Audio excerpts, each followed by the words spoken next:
시편 140편 1절부터 13절까지 말씀 함께 봉독하겠습니다. 시작.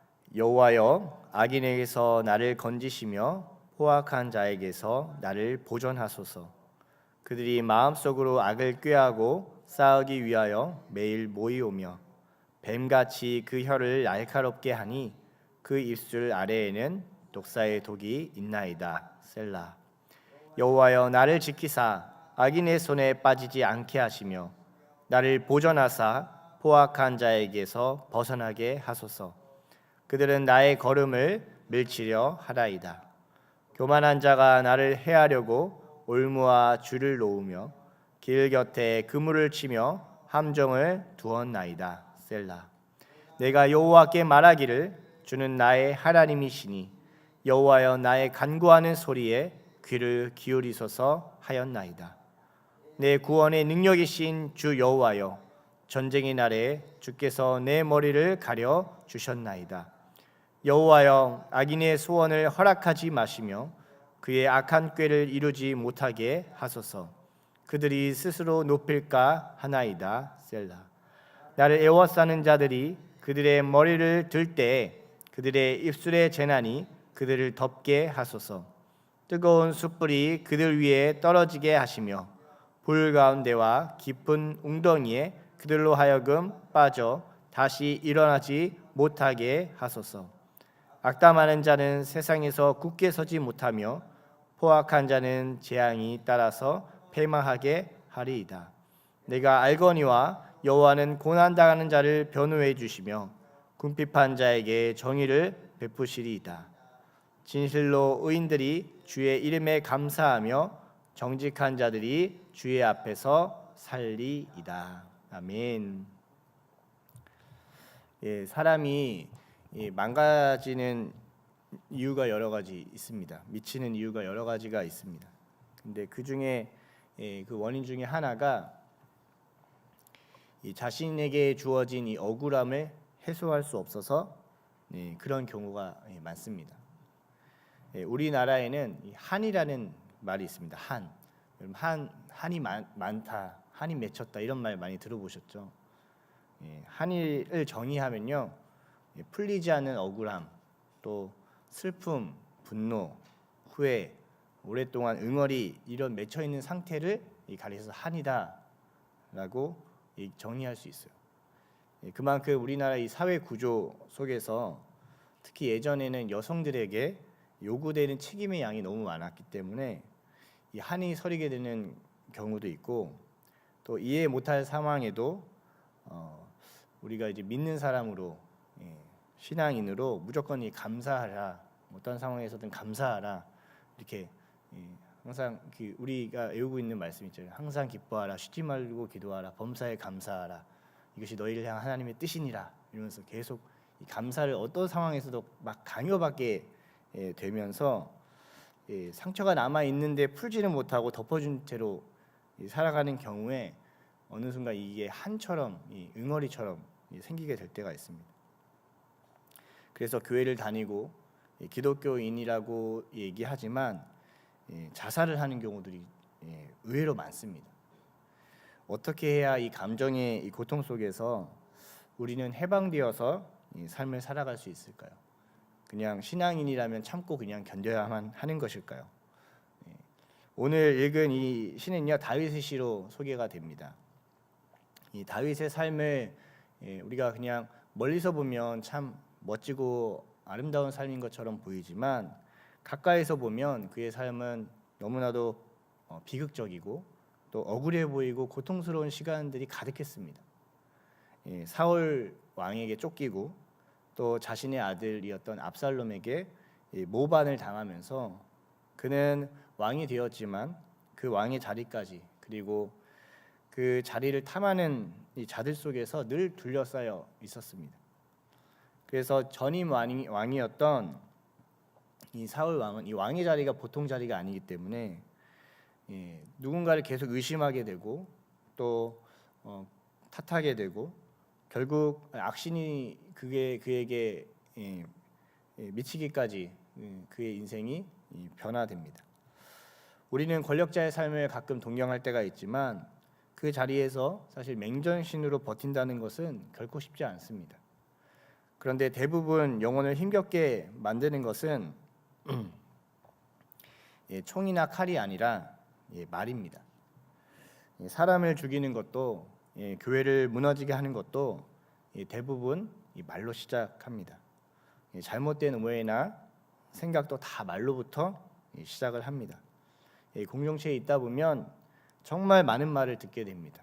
그러나 대부분 자신의 생각으로 해석된 말일 때도 있고 그냥 자신의 관점에서 왜곡되게 표현되는 경우들도 있습니다. 그래서 말을 바로잡는 일이 사실 우리에게는 큰 영적인 싸움의 시작입니다. 이 다윗도 마찬가지였습니다. 사실 여러 가지 총의 위협, 칼의 위협, 강도의 위협, 여러 가지 외부적인 요인도 있었지만 사실 그에게 있어서 가장 그를 힘들게 했던 것은 이 말이었습니다. 1절부터 5절까지 말씀, 그 다윗의 얼마나 말로 인한 고통이 있었는지 표현하고 있는데요. 우리 1절부터 5절까지 말씀을 다시 한번 보겠습니다. 읽어볼까요? 시작. 여호와여, 악인에게서 나를 건지시며 포악한 자에게서 나를 보전하소서. 그들이 마음속으로 악을 꾀하고 싸우기 위하여 매일 모이오며 뱀같이 그 혀를 날카롭게 하니 그 입술 아래에는 독사의 독이 있나이다. 여호와여, 나를 지키사 악인의 손에 빠지지 않게 하시며 나를 보전하사 포악한 자에게서 벗어나게 하소서. 그들은 나의 걸음을 미치려 하나이다. 교만한 자가 나를 해하려고 올무와 줄을 놓으며 길 곁에 그물을 치며 함정을 두었나이다. 이 사탄의 가장 강력한 무기가 혀입니다. 아담과 하와가 무너졌던 것도 뱀의 독이 아니라 뱀의 혀였습니다. 거짓말하고 이간질하는 말들입니다. 결국 거짓의 말이 계속 들어오면요, 사람의 생각이 왜곡되고 그러면 마음이 바뀌게 되고 마음이 바뀌게 되면 내가 잘못된 말을 하게 되면서 결국 올무에 걸리게 됩니다. 정확하게 보지 못하게 만들고 그냥 내가 믿고 싶은 것을 믿게 만들어 버립니다. 누군가를 볼 때도 대부분 그 사람의 직접적인 만남을 통해서 얻은 정보를 듣고 판단하기보다는요, 뭐뭐뭐 하더라, 이런 카더라 통신이 있어요. 카더라 통신. 제가 그렇게 한다더라, 이런 카더라를 듣고 그냥 친한 사람의 얘기를 듣고 그냥 그 사람을 판단하고 평가해 버릴 때가 많습니다. 사울 왕에게 다윗에 대한 모함으로 인해서 그는 도망자 신세가 돼 버립니다. 그 아들 압살롬은 이 백성들의 마음을 훔치고 거짓 선동을 일으키면서 반역을 일으켜 다윗을 죽이려고 했습니다. 다윗은 자신을 보전해 달라고 기도합니다. 하나님께 이 악에 빠지지 않고 자신을 보전해 달라고 하나님 앞에 기도합니다. 이 악에 빠지는 것은 어쩌면 그 거짓을 내 힘으로 해결해 보려는 시도나 원망의 말일 수 있습니다. 우리는 억울하면 바로 이 억울함을 풀기 위해서 상대의 악을 들추거나 내가 가지고 있는 힘으로 상대를 눌러버리면 된다고 생각합니다. 그러나 그렇게 되면 오히려 악이 요구했던 그 요구에 응하게 되는 경우들이 많습니다. 그래서 시편 이제 1편의 1절에서 2절 말씀에는 우리가 악에게 빠지지 않는 중요한 비결을 알려줍니다. 시편을 우리가 계속 읽어가고 있지만 시편의 가장 중요한 이 시를 지으면서 가장 중요한 머리가 전 시편 1편에 있다고 생각합니다. 오늘 이번 주에도 담임 목사님도 계속해서 언급하셨듯이 시편 1편 2절에는 우리가 이 세상을 살아가면서 이 악에 빠지지 않는 중요한 비결을 알려줍니다. 우리 시편 1편에서 1절, 2절 말씀을 다시 한번 읽어볼까요? 읽어보겠습니다. 시작. 복 있는 사람은 악인들의 꾀를 따르지 아니하며 죄인들의 길에 서지 아니하며 오만한 자들의 자리에 앉지 아니하고 오직 여호와의 율법을 즐거워하여 그의 율법을 주야로 묵상하는도다. 아멘. 거짓과 악 속에 들어가면요, 우리 또한 새로운 악이 돼 버립니다. 내가 이 악의 문제를 풀겠다고 덤볐던 분들이요, 오히려 더 큰 악이 되어서 나오는 것을 종종 보게 됩니다. 정치권에서는 비일비재한 일입니다. 자신에게 억울했던 일들을 막 가지고 정치권에 들어갔지만 결국엔 나는 깨끗하니까 문제 없다라고 생각해서 정치로 들어갔는데 나올 때는 온갖 비리의 대장이 되어 있는 경우들이 얼마나 많습니까? 거짓과 악에 집중하면요, 사실 문제를 풀지를 못합니다. 오직 여호와의 율법을 즐거워하며 주야로 묵상하는도다. 거짓과 악의 이 시간 속에서 우리가 바라봐야 될 것은 진리이신 주님의 말씀을 보는 겁니다. 이스라엘 백성이 광야에서 불뱀에 물렸습니다. 이 광야는 전갈의 땅이기 때문에 사실은 하나님의 보호로 그동안 뱀에 물리지 않았는데 하나님이 그들이 원망하니까 그 모든 보호를 풀자 뱀에게 물리게 됩니다. 뱀에 물렸을 때 물렸던 이 상처와 아픔, 고통, 너무너무 아픈 그 시간들을 계속 바라봤던 사람들은요, 다 죽고 맙니다. 아, 나 뱀에 물렸어. 나 너무 힘들어. 나 이제 죽을 것 같아. 이런 아픔과 고통을 가지고 그 문제에 집중하니까요, 다 죽었습니다. 근데 그때 모세가 장대 위에 노뱀을 달아서 이 뱀을 보라고 말합니다. 만약 내가 그 당시에 그 현장에 있었다면 나는 어떻게 했을까? 지금 치료책을 찾지 않았을까? 오히려 이 뱀의 독성을 제거하는 방법을 찾고 있지 않았을까? 근데 모세가 외칩니다. 이 뱀을 보는 사람은, 이 노뱀을 보는 자는 반드시 살 것이다. 이렇게 외칩니다. 이 고통의 현장에 집중하면요, 그 소리가 들리지가 않습니다. 그냥 그 내가 속한 이 아픔과 고통 가운데 계속 빠지게 됩니다. 그리고 헤어나오지 못하고 그 독에 집중하다가 죽게 돼버립니다. 장대 위의 노뱀처럼 내가 처한 현실 속에서 십자가에 달린 주님을 바라보는 것이 우리가 이 삶의 이 악에 직면했을 때 이 삶을 벗어날 수 있는 유일한 길입니다. 예전에 저는 이제 아버지가 사업으로 인해서 빚을 많이 남기고 돌아가셨어요. 그래서 그 빚으로 인해서 아버지가 돌아가시고 났는데 제가 이제 알았습니다. 사람은 죽어도 빚은 남는구나 하는 걸 그때 이제 처음 알았어요. 아버지가 돌아가셨는데 그 어머니 이름으로 빚을 많이 지었기 때문에 어머니가 이제 그 빚을 갚게 됐어요. 그래서 지금 같은 경우에는 그래도 뭐 빚의 한 2분의 1은 생활을 보존하기 위해서 차압을 하기가 어렵습니다. 압류를 하기가 어려워요. 근데 예전엔 그런 법이 없었습니다. 그래서 월급이 뭐 예를 들어서 200만 원이면 거의 뭐 195만 원 정도 다 차압이 되는 거예요. 그러면 남은 돈이 뭐 몇 천 원 안 되는 그런 상황입니다. 상황은 억울하고 또 암울했습니다. 지하방에서 살았어요. 근데 그때 이제 어머니가 감사하게 믿음으로 삶을 살게 되셨는데 그때 저 기억에도 막 그 너무너무 행복해하면서 기뻐하면서 삶을 사시더라고요. 저는 상황에선 기뻐할 수 없는 상황인 것 같고 어려운 상황인데도 뭐 돌이켜서 막 얘기를 들어보면 그 당시에 뭐 갑자기 500원이 생겨서 그걸로 콩나물을 사가지고 며칠을 먹어서 얼마나 감사했는지 모른다. 막 그런 얘기를 가끔 하세요. 그러면 그게 감사한 일인가? 저는 그 생각이 들 때가 있었거든요. 근데 감사하고 또 감사했다고 하시더라고요. 저는 그 당시에 어머니의 표정을 지금도 기억하는데 막 너무너무 힘들어서 죽기 직전에 그런 표정이 아니었어요. 막 행복이 넘치고 전도폭파 훈련을 막 받으시면서 전도하시고 항상 빛이 얼굴에 가득하더라고요.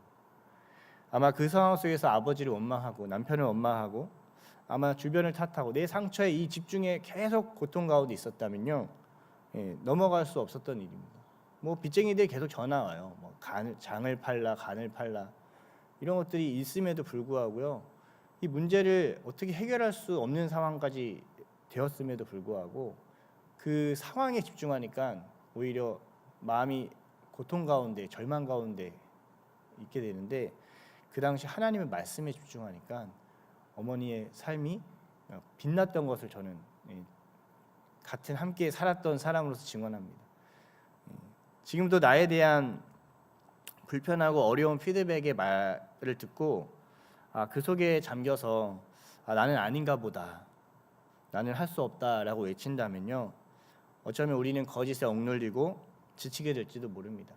이 세상은 계속 우리를 판단하고 평가하려고 듭니다. 그러나 믿음의 사람은 이 세상의 악의 평가, 악의 술수, 악의 유혹이라는 것에 자신의 마음을 두는 것이 아니라 끊임없이 주야로 주의 말씀을 보는 자입니다. 주의 말씀을 묵상하는 자입니다. 주의 말씀을 내 안에 들려주는 자입니다. 이 부족한 자를 여기까지 끌고 오신 하나님을 보면서 하나님, 나야 더 온전해지고 싶습니다. 이 부정적인 피드백도 있고 어려움도 있지만, 이 악도 있지만, 하나님, 나의 모든 삶의 마지막 종착점은 주님을 닮은 영화로움이 될 줄 믿습니다. 그 믿음의 고백을 가지고 몸부림쳐야 됩니다. 쉽지 않습니다. 이 악에게 지는 것이 쉬워버립니다.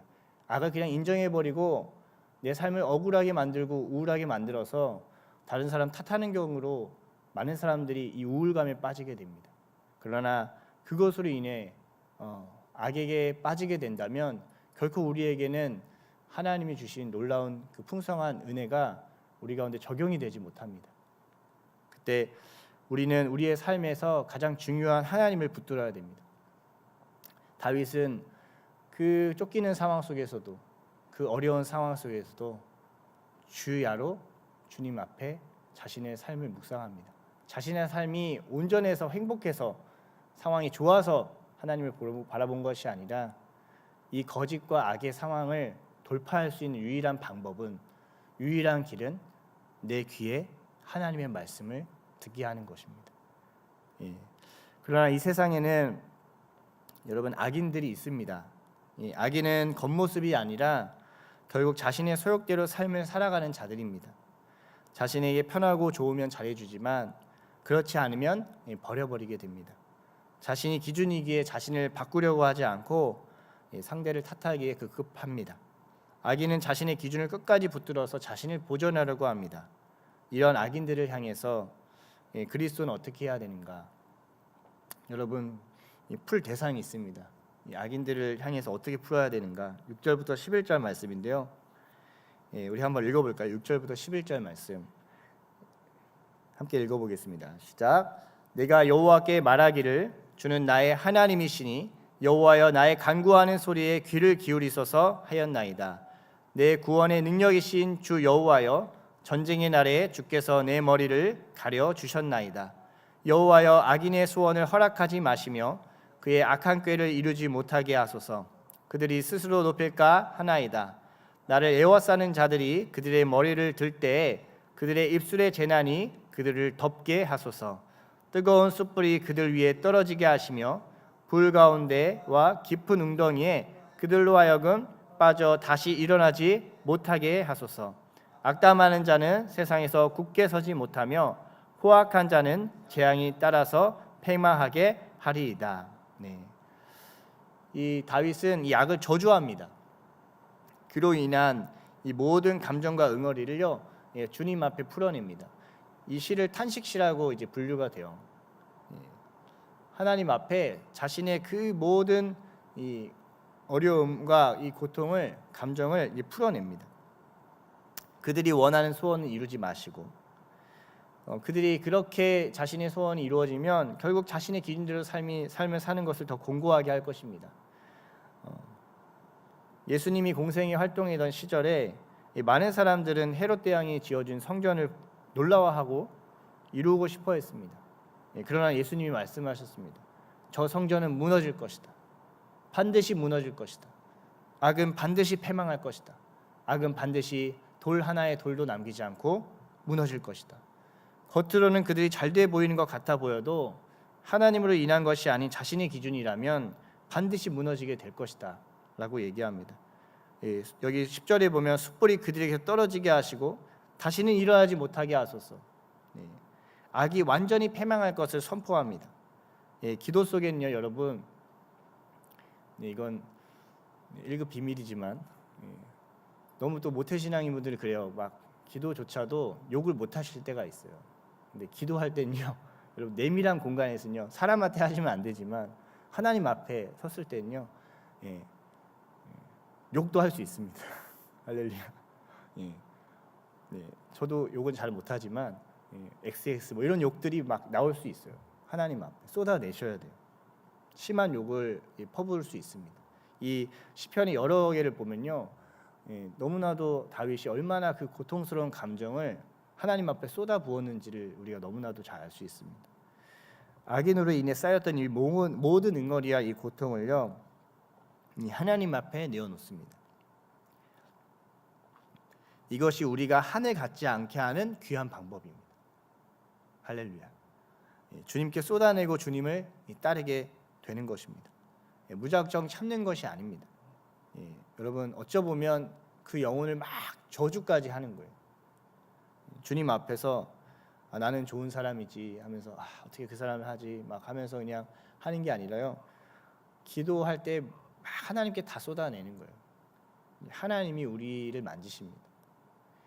우리가 모든 체면을 다 내려놓고요, 어쩌면 하나님 앞에 정말 진실되게 욕하실 수도 있어요. 어쩌면 여러분 가장 가까운 사람에겐요 털어놓잖아요. 그 털어놓을 때 그 응어리가 막 이렇게 풀어지잖아요.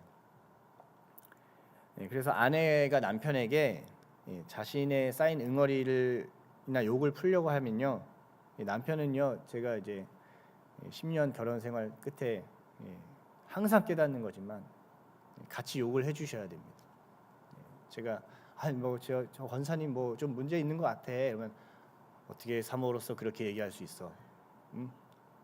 이렇게 얘기하면 절대 안 됩니다. 좀 그래, 나 이상한 것 같아 라고 얘기하지만 그분한테는 제가 가서 그렇게는 얘기 안 합니다.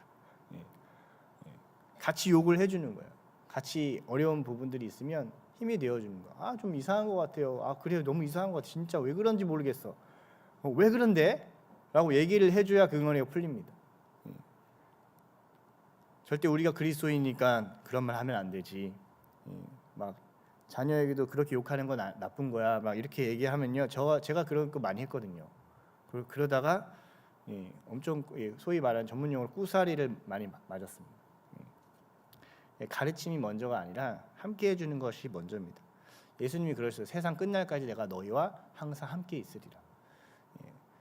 사람은요, 가장 고통스러울 때가 소외될 때가 가장 고통스러워요. 누군가로부터 완전히 소외되는 이 고통. 근데요, 하나님과 함께하는 그 말씀을 붙들었을 때요, 하나님이 끝까지 우리와 함께 해준다. 내가 욕을 하면 같이 어쩔 때는 그 마음을 가지고 얘기해 줄 때가 있다는 거예요. 다윗이 이렇게 하나님 앞에 저주를 쏟아낼 수 있었던 건요, 하나님과의 친밀함입니다. 그 하나님을 그가 노래하고 선포합니다. 12절부터 13절 말씀인데요, 그가 하나님이 어떤 분인지를 막 고백을 해요. 그러니까 그가 이런 토로를 할 수 있습니다. 우리 한번 읽어볼까요? 시작. 내가 알거니와 여호와는 고난 당하는 자를 변호해 주시며 국빈판 자에게 정의를 베푸시리이다. 진실로 의인들이 주의 이름에 감사하며 정직한 자들이 주의 앞에서 살리이다. 하나님이 내 변호사다. 나를 변호해 주신다. 고백, 궁핍한 자는 거짓으로 인해서 고통을 당하고 매였던 자들입니다. 진실과 공의가 그에가 베푸신다는 것. 그래서 의인들과 정직한 자들이 살만하다. 주님이 날 편이 돼 주시니까, 아무도 알아주지 않아도 주님이 내 편이 되시니 내가 살만하다라는 고백을 하시는 거예요. 모든 사람이 등 돌리고 떠나가도요, 오로지 여러분 하나님 한 분이 함께하면요, 우리는 갈 수 있습니다. 여러분 정직하고 진리대로 살면요, 100% 억울해질 겁니다. 100%입니다. 요셉이 그랬고요. 요셉 아시죠? 그 보디발의 아내가 유혹했는데 넘어가지 않았던 요셉은 그의 인생을 계속 감옥 생활하고 더 어려운 상황들이 있었어요. 다니엘도 마찬가지도 왕 말 듣지 않아서 사자굴에 다니엘의 세 친구들이 들어가게 되기도 하죠. 이사야 선지자도 마찬가지입니다. 많은 사람들한테 억울함을 당합니다. 우리의 믿음의 선진들의 삶을 보면요, 대부분이 이 억울한 상황 속에 마주하게 됩니다. 진실하게 살려다가, 진리대로 살려다가. 그리고 예수님도 마찬가지입니다. 십자가 앞에서요, 다 도망갑니다. 제자를 다 도망갑니다. 그러나 나의 억울한 분노, 원망 속에 그의 삶이 갇히지 않습니다. 그 모든 것을 저주하면서까지도 주님 앞에 나아가 새 힘을 얻고, 그리고 체념하고 불평했던 내 인생에 그런 것들이 남는 것이 아니라 주의 이름에 감사하며 살아가는 그 믿음의 선진들이 있었습니다. 여러분, 억울한 부분이 있습니까? 할렐루야. 오늘 주님 앞에 다 토설하십시오. 자신이 정말 정직하게 진리대로 하나님 앞에 붙들었는데도 불구하고 하나님 내게 억울하게 만든 상황들이 있습니까? 사람들의 판단을 의지하거나 사람들의 평가를 바라보는 것이 아니라 주님 앞에 모든 것을 토설하고 주님의 진리를 붙드는 믿음의 결정들이 일어나기를 축복합니다. 억울함에 미쳐버리는 인생이 아니라 억울함을 끌어안고 십자가로 가는 그런 귀한 인생이 되시기를 예수님 이름으로 축복합니다. 아멘.